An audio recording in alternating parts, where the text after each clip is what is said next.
Hello, everybody. Welcome back to the Mediavengers podcast.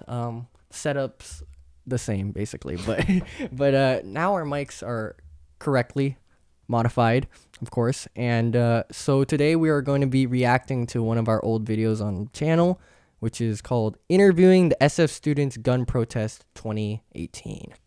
So I'm going to play it, and we'll probably pause it and talk a little bit about. And so feel like you were the main journalist on this. Yes, I was the reporter. I'll bring a little context to this.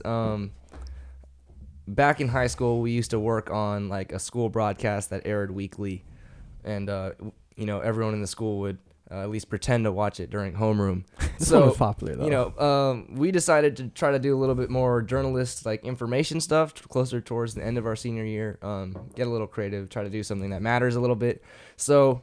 Yeah, and during our senior year, there was a big protest. There was actually a walkout.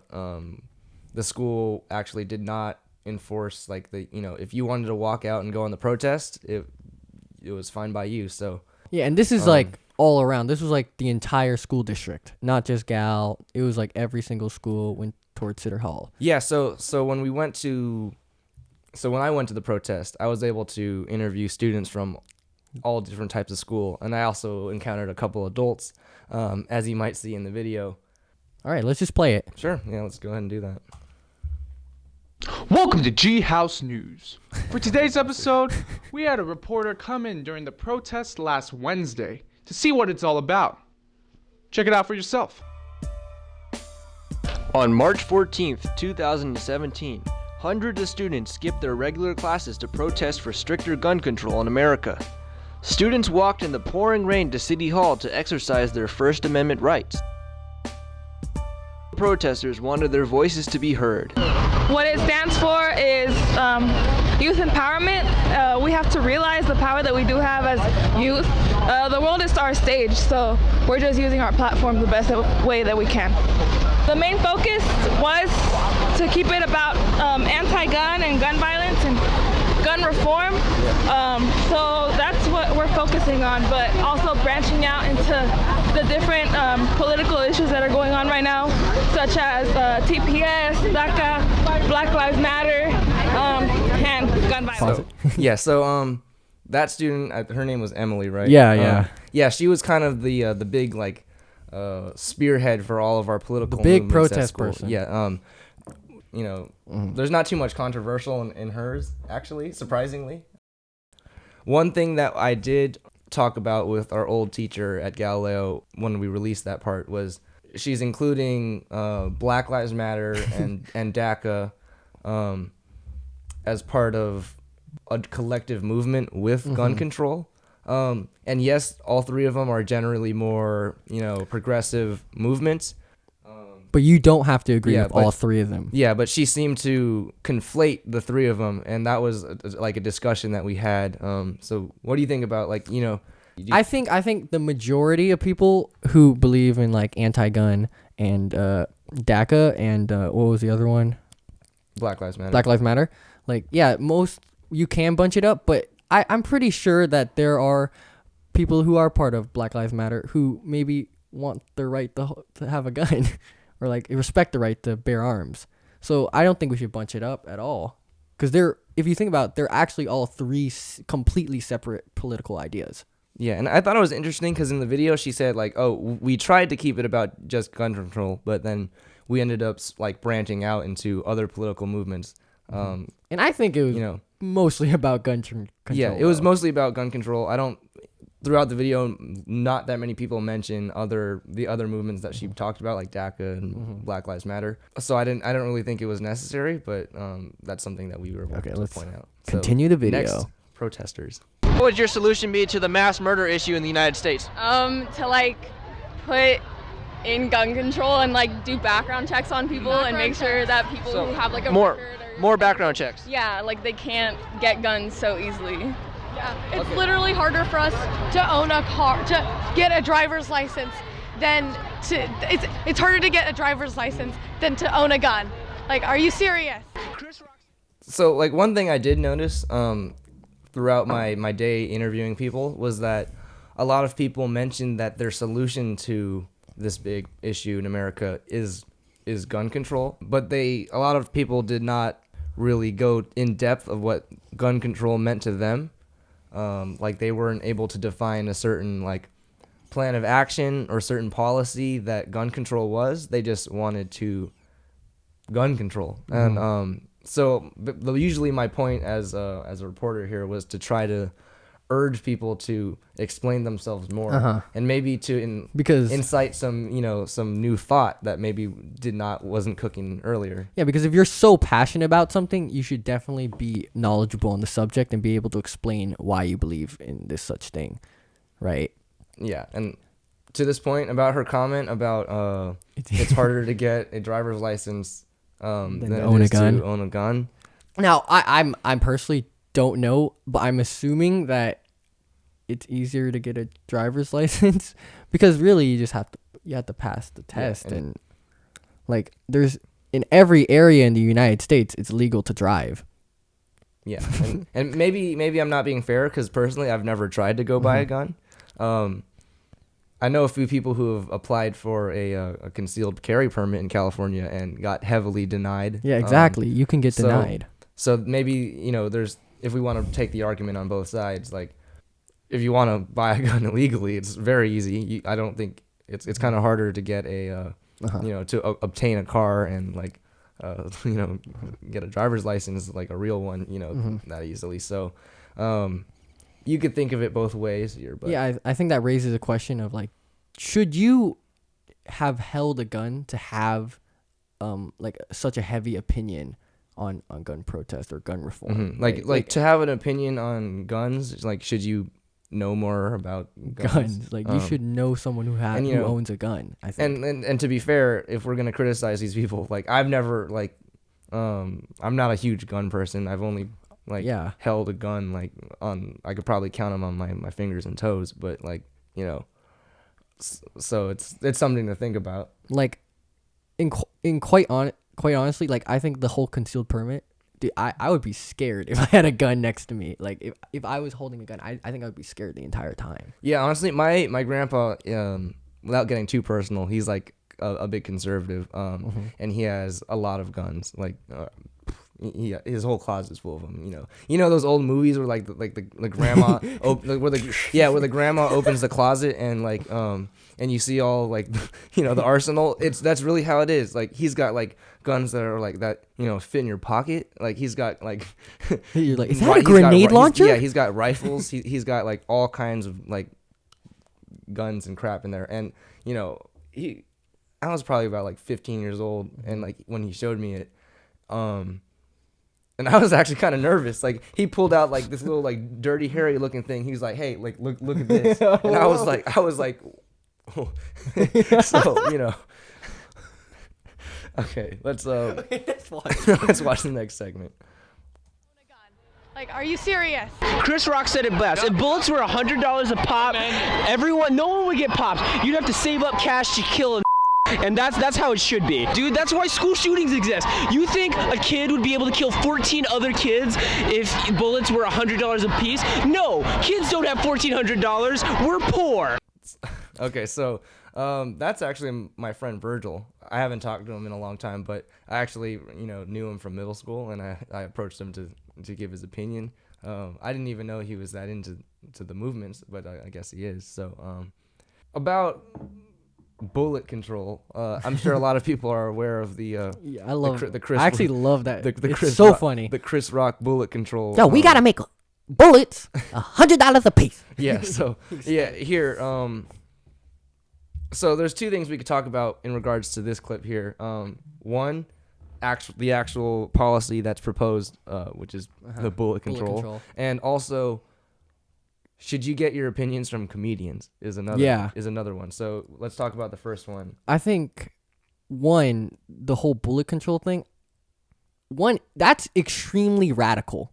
In just imagine taking something. I don't know how much bullets are, but I'm pretty sure one bullet is not $100. So it's extremely radical to just. It's like making gas like 10 times the price. Like, yeah, how much is a bullet? Walmart.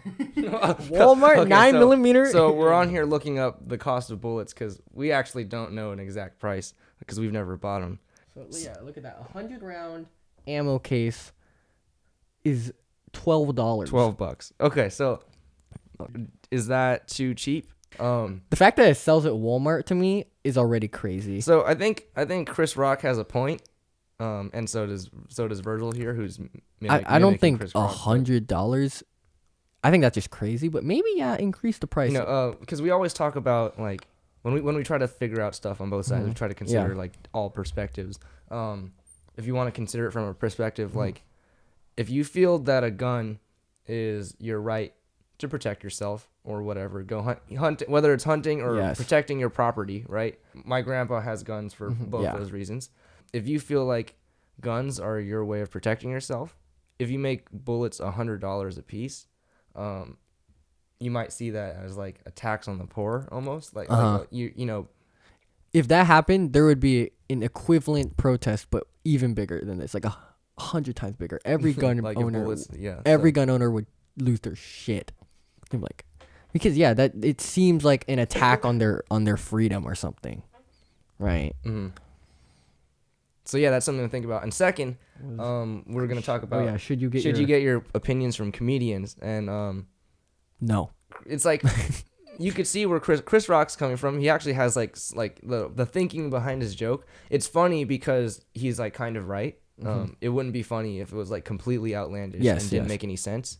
But also, he's a comedian, so he's doing it to be funny, right? If it was too realistic, it might not even be funny either. So, and we see this a lot with people feel like certain comedians might be out of touch, like especially your late night talk show hosts. I don't think you should get your news from any late night talk host because they're obviously biased in a way. Because like even though they're telling jokes, and in their mind, of course it's a joke, but they're also like.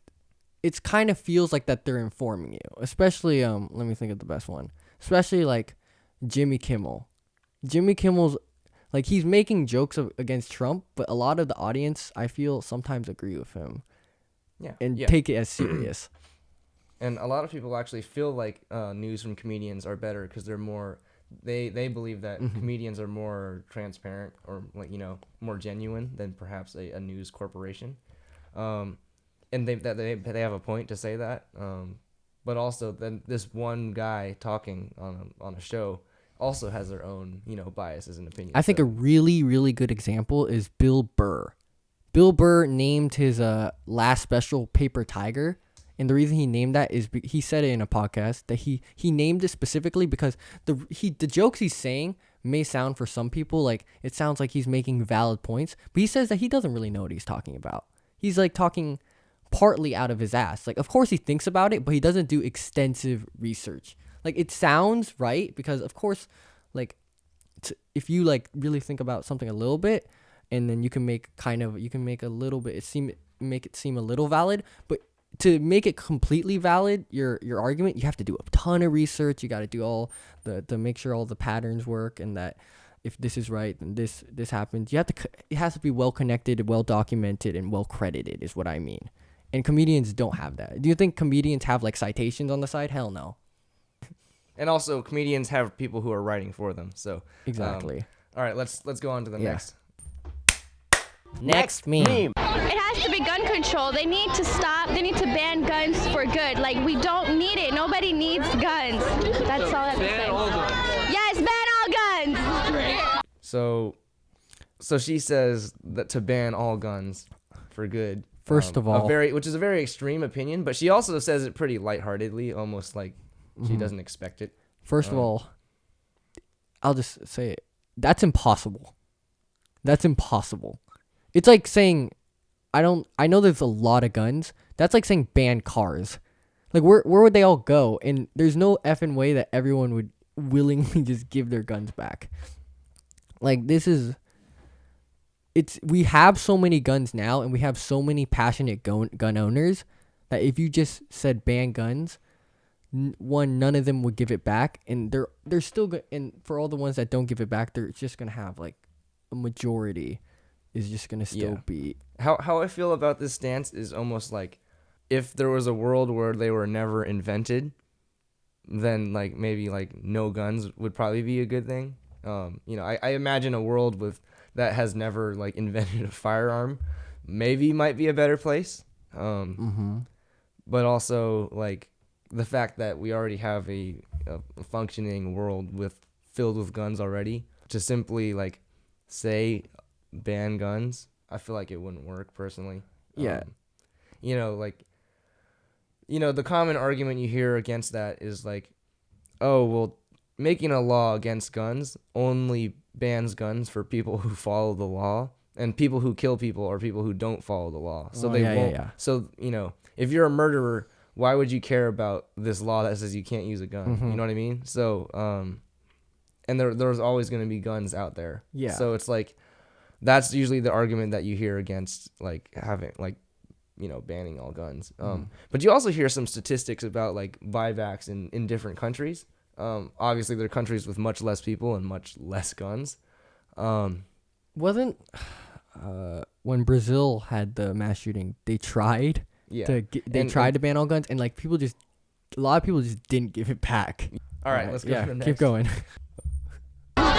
Stop people like those. The first thing that we need to do is we need to give gun training courses, and also increase resources to make sure that these people who are stable at some point stay stable. All right, so this guy, usually when I show people, pretty knowledgeable. Usually when I show people this video, this is the moment of the video where people say like, okay, that guy sounded pretty rational. He sounds like he knows what he's talking about. It's also the manner in which he said it. Like, he said it very like unpassionately. I guess. It means a lot in your delivery too. Like, some of these people are like, my friend Virgil was like, hey, if this is like bull crap, if bullets were $100 a pop, like it would take, $1,400 to kill, and the N word adds a lot of emphasis for credibility. Yeah. Basically. So, when you shouldn't, it shouldn't be right. Like, you should be able to express yourself however which way you want. But in this case, his delivery greatly helps him. So, it's like when you're presenting, like it's a business manner. If you want to make the best argument, you have to do it in a rational form. Yeah. So when I'm showing people this video, most people feel like he has the best point. But let's talk about his point. He said that we should have gun training courses. So like maybe educate people on the use of firearms and the safe use of firearms. Which I kind of agree with. Yeah, like if we have guns in this world and you can buy a gun, I feel like before buying a gun, you should at least know how to use it. Yeah, so I don't know how it is in other states. Not like anyone in other states is watching this video, anyways. But I'll be honest, I've never seen a gun. Yeah, so but it's like, when we go to high school, we have to take a semester of health, a semester of college and career. Yeah, we have to take. But in health. At least for us in public school in California, health is not just like, your typical like, sex ed, but they also talk about like drug use, like the consequences and effects of different drugs, like how it affects you, just healthy life choices too. They tell you how to eat healthy, exercising, mental health, like how to have a more positive outlook, how to be assertive. And I think something that they could have put in there that they didn't do was maybe like gun safety, like how to be responsible with a gun. Because many people, like, they could have just thrown a couple lessons in there, like how to properly store a gun in the house, maybe how to properly use a firearm. Obviously, that would be a problem to have, like, permission to operate or, but like, maybe just show a video of how firearms work and how to use them safely and keep them stored safely. Because a lot of these mass shootings are because of poor, like, firearm storage. A lot of these school shooters, like, take their weapons from their parents or someone they know. So proper gun storage education could also be a big benefit. And also just making people less afraid of guns. Not less afraid of guns, but understanding the responsibility of having one, and like, because if it's going to be here to stay, you should at least know a little bit more about guns. So yeah, just adding that to the main curriculum, like adding some gun morality basics, and like knowing responsibilities as a gun owner, and knowing how to react if you've ever like been encountered with a gun or something. I don't know. I've met all kinds of protesters, from happy to angry. Excuse me, ma'am. Would you like to say why Donald Trump? Because he's After a couple minutes and many homophobic slurs, these two were finally ready to talk. because he is refusing to put gun control because he wants more money when students' lives are dying all the and he just wants this. Jeez, wow. So what would your solution be to gosh. the mass murder issue in the United States? Wait, what? Gun control. What kind of gun control? Like, what's your You definition? should not be able to buy a gun at 18. Okay, so 101 of how to sound smart. Don't do. I'm sure. Don't do that. That's 101 right there. That's Okay. like not. I'm sure these two people are very smart, intelligent, Yeah. happy people. But they were very passionate in the moment, and they ended up being the highlight of my video. These guys would not win in the debate team. Yeah, acting so like this. why would you? You know, they were all chanting like "fuck Donald Trump, fuck Donald Trump," and I was like, "Well, excuse me, ma'am. Would you like to tell me why fuck Donald Trump?" You know, in my reporter voice. Yes. And yeah, and you know, she was like, "Because he's a." And I was like, Oh, wow. I was like, whoa. You know, Like- first of all, San Francisco is a hugely LGBTQ plus like area. We accept those rights full out. Like Yeah. So okay. So it's very interesting. A very clearly a very progressive liberal Yeah. like gun activist here. And for her to say both F words in two sentences was surprise. It was actually kind of surprising to me. But yeah. So you know, then the other girl was like, "Oh, because he's gay," and then she was like, "Wait, oh, I didn't mean to say that." And then. You know, I wish I still had the clips for this. They're all like probably sitting in memory cards in our old classroom in high school. Yeah, we have the censored version here, but maybe that's a good thing. and then you talk about the mask. Yeah, and then she's saying, "Oh, because you know, he's refusing to put in gun control, because he wants more because he money. benefits financially from it. First, I'm not. Is that? Would he benefit personally if? I mean, maybe the NRA is sucking him off. Maybe. But so you know, you can say that he's doing it to please his party and you know, to please. I think what lobby it. Donald Trump has done for gun control is just nothing. Yeah. Like he just hasn't touched He's it. done nothing. To please his supporters, to please his. Yeah, his- because you I'm know, to guessing please. a lot of the conservatives that vote for him are gun owners. Yeah, so he's definitely. If she's talking about his motivations, she says that he is motivated because of money, perhaps because he's one, motivated by his supporters, who donate to him. Yes. Two, he's also motivated by the lobbyists who donate to him, and he's also supported by his own. He wants to please his own party, who may or may not pay him, but they also keep him in office. So you know, Of course. yeah. So a more moderate, you know, or just someone listening to her not really breaking it down.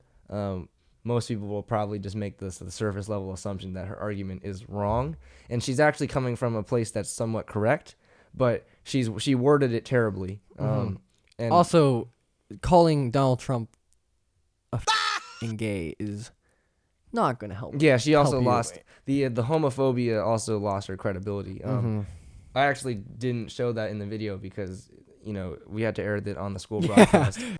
All right, so Now on the one with the when you asked yeah, her and then about I said, yeah. So after she was like, because I was like, you know, why fuck Donald Trump? And then she said, you know, because he's refusing to put gun control because he wants money, pussy, whatever.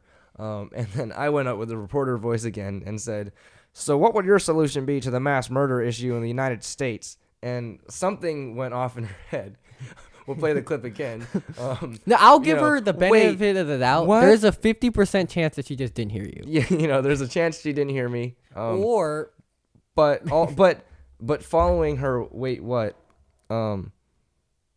She couldn't explain anything. She said gun control, Yeah. and again, like I said, She never really went into depth of what gun control means to her, what a plan of action of gun control would be. Because I asked her for, a solution. Because everyone here at the march is marching to fix something. Yeah. So obviously everyone should have an idea of what they want to do, which is not the case. But in theory, in a perfect world, everyone at a protest.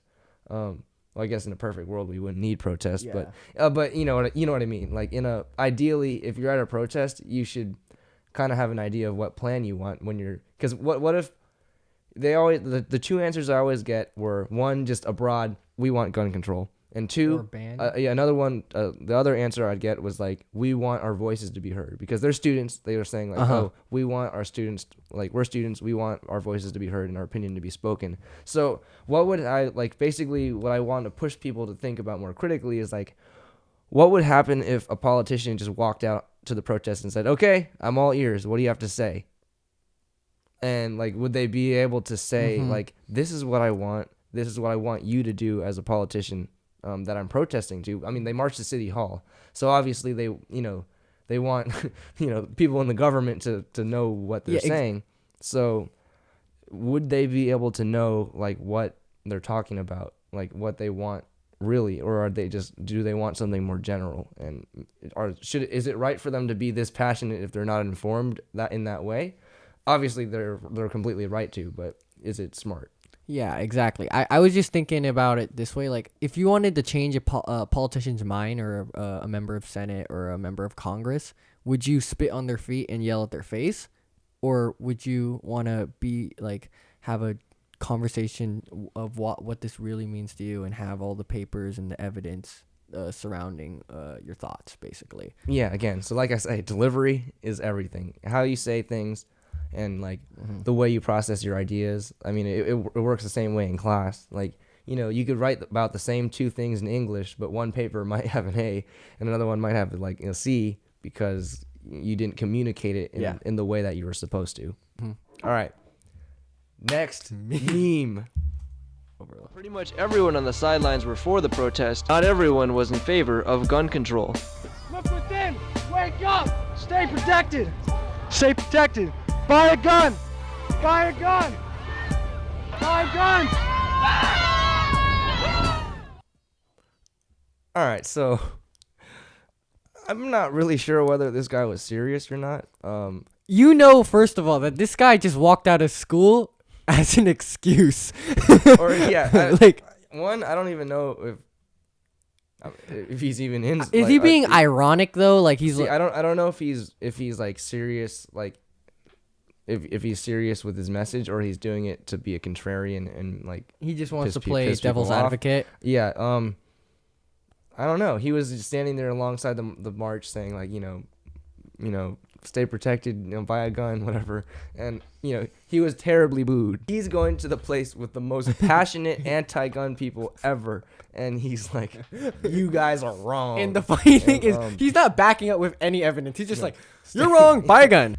I don't even know if this was worth our comment, but, I included this because I wanted to make the video seem like I got both sides. Like you got, because you can't really find too many conservatives at this march. So I was... I got it. And also our super liberal broadcast teacher approved of it because it made conservatives look bad. Yeah, it does actually. Yeah, MacTay was like, oh, this is good, we should keep this in. Oh, this man compared to everyone else seems the most ignorant, which is actually, I'm not sure. I think he seems equally ignorant to some of these people. Yeah, I mean, but again, presentations, everything are, how you say things. So he also, doesn't come across very smart because he doesn't really articulate and he doesn't really explain his thinking or ideas ever. He actually just grabs the mic, says his thing, and walks away. So, okay. So we're at the end, and we'll watch little Nasu's little excerpt. Nasu. So will we ever find a solution to this problem? The world may never know. Is audio really? But what we do know is, to find out the full story, and for the uncensored version, we never had that one. Visit Video Dimensions on YouTube by typing in Galileo Winter Assembly and clicking on our channel. This is fake news. This is a lie. So we don't have an uncensored version, as I said, because all the clips are, in a camera somewhere in our old high school, and I never want to go back there. And and also that was back when our channel was named something else, and you couldn't look it up because for whatever reasons. So little throwback there. So in the end, as a conclusion, I want to add one tiny bit. Yeah. This is just a personal opinion. So you know what? Yeah. So let's like wrap it up and like talk about. This is just one quick opinion for me. I may sound conservative here, by the way. So one, I'm against guns personally, but I appreciate and respect your ability to bear arms.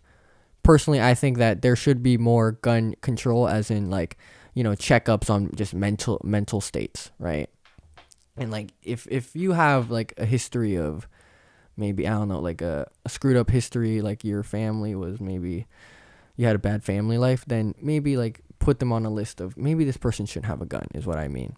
And there should be checkups every once in a while, like every year, because anything happened in a year. Yeah, and like again, it's a really slippery slope to talk about. The reason why it's so controversial is because it involves lives, very innocent controversial lives. things, like the human life, because it's like, yes, it would be great to not have guns. Like what the left usually argues is like, guns are horrible, and they in my opinion they kind of are, but it's not about that anymore, because we already have a society that's had guns forever, so it's kind of more about like how to do it in the right way, and I think in the end, you hear a lot of people say this. I think both sides can actually somewhat agree on the solution, which is people should stop dying, but then we argue about how to get to that solution, basically. And from what I know is that if you're a gun owner, like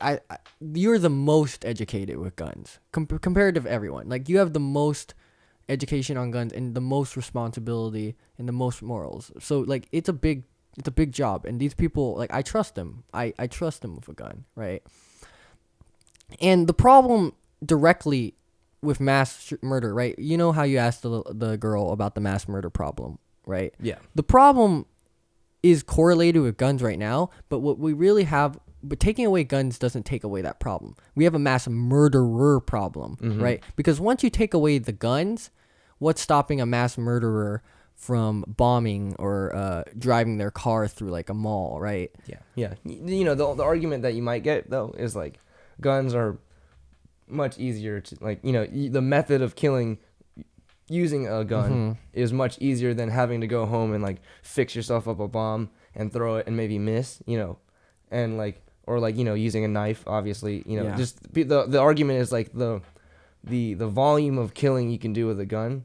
Is that too easy? Like, is it too easy to kill people that way? Yeah, but and then it's slippery because it's dealing with a right to protect yourself. All I'm saying is this, is that of course our focus should be on the guns and making sure that we have proper gun reform and gun control.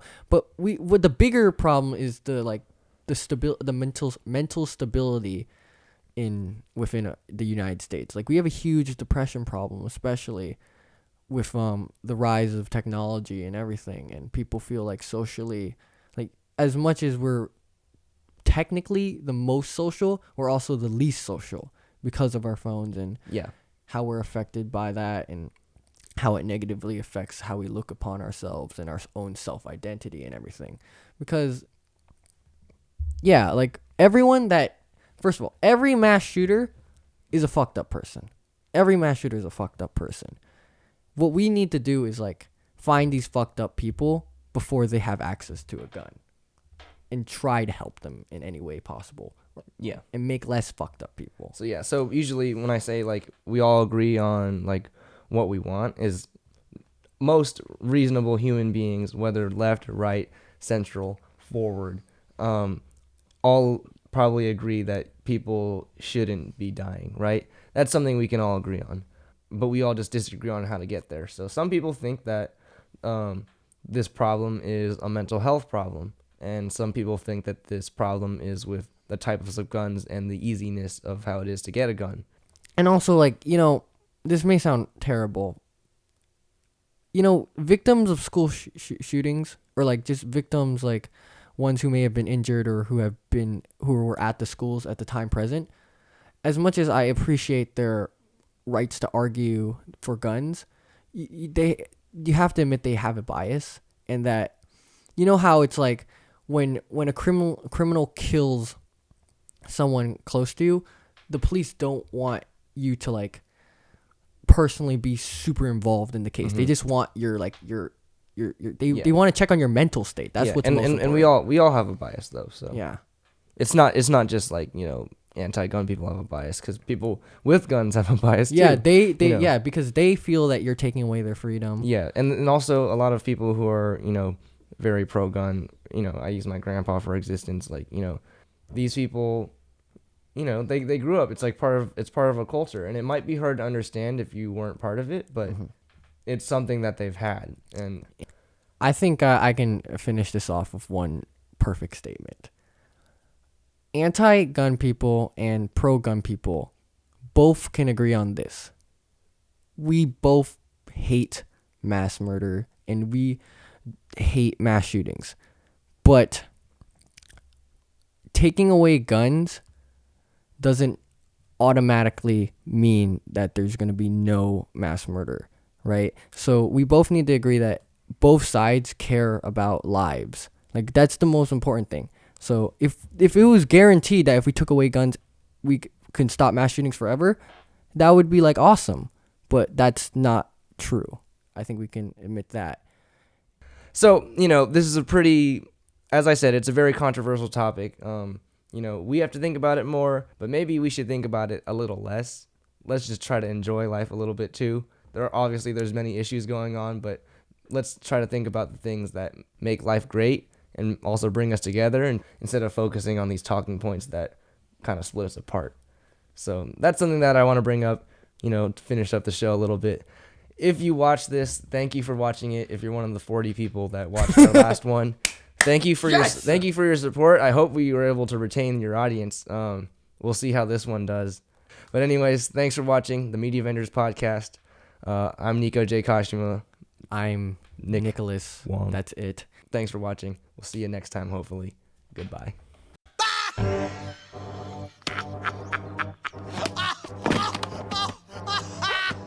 Next meme, next meme, next meme, next meme, next meme, next meme. We need some bullet control. We need to control the bullets. That's right. I think all bullets should cost $5,000. $5,000 for a bullet. Every time somebody gets shot, you be like, damn, he must have did something. Should they put $50,000 worth of bullets in his hand?